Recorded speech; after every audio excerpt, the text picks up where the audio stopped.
آپ کو سیاسی جماعتوں کے اندر بھی فرق نظر آ گیا. میں نے کسی جماعت کو ٹارگٹ نہیں کیا, میں نے آپ کو ایک سیاسی نظام سمجھایا ہے کہ بالکل آپ اس سیاسی نظام کا حصہ بنیں, آپ ووٹ دیں, نظریات پہ رہیں. تمام نظریات ہمارے قابل احترام ہے, کسی سیاسی جماعت کے نظریے کے اوپر, جماعت کے اوپر ہمیں کوئی اعتراض نہیں ہے, لیکن جو آگے کام کیا گیا اس پہ اعتراض میں نے اٹھایا. لہٰذا اس کو سیاسی ٹچ نہ دیا جائے, یہ عوام کو شعور دینے کی میں بات کر رہا ہوں. اور ایک بات میں جو کلیئر کروں گا, میں ہمیشہ یہ بات کرتا ہوں کہ ہماری جب یہ تحریک سٹارٹ ہوئی تو سب سے پہلے ہمارے جو طلبہ ہیں شہر کے, کیونکہ پونچھ سے سٹارٹ ہوئی, میرپور پہنچی, اور جب مظفر آباد میں آئی تو ہماری جو طلبہ ایکشن کمیٹی ہے وہ ہمارے پاس آئی تاجروں کے پاس.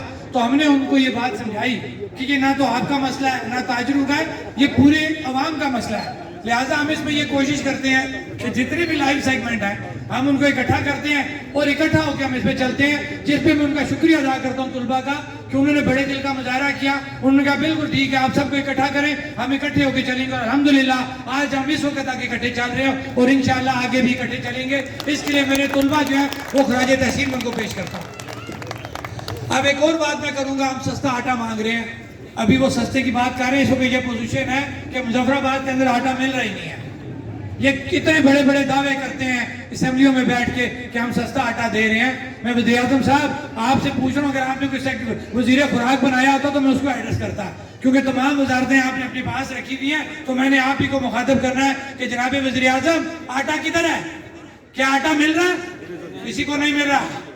سارے آزاد کشمیر کے اندر اس وقت لوگ شور کر رہے ہیں کہ ہمیں سبسیڈائز آٹا نہیں مل رہا. کیا وجہ ہے؟ آپ کے اپنے اخراجات تو چل رہے ہیں, آپ نے جو منسٹر صاحبان بنائے ہیں بغیر جھنڈی کے, ان کے اخراجات اسی طرح چل رہے ہیں. میں نے آپ کو ایک منسٹر کا خرچہ ایک سال کا 1,79,00,000 بھی بتا دیا.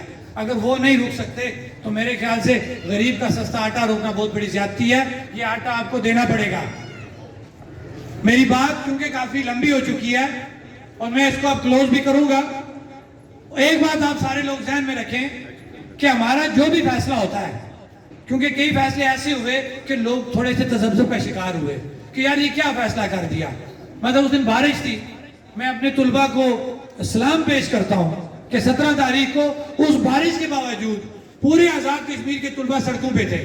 وجہ کیا تھی کہ آلریڈی جو ہماری کور کمیٹی ہے, جموں کشمیر عوامی ایکشن کمیٹی کا جو کور سیٹ اپ ہے, جس میں ہمارے مظفر آباد ڈویژن کے 9 لوگ شامل ہیں, اسی طرح ہر ڈویژن کے اس میں لوگ شامل ہیں. انہوں نے یہ پہلے چاک آؤٹ کر دیا تھا پروگرام, جس کا آخری پروگرام آج 28 تاریخ کا یہ جلسہ تھا جو پورے تمام اضلاع میں ہو رہا ہے, تمام تحصیلوں میں جہاں پہ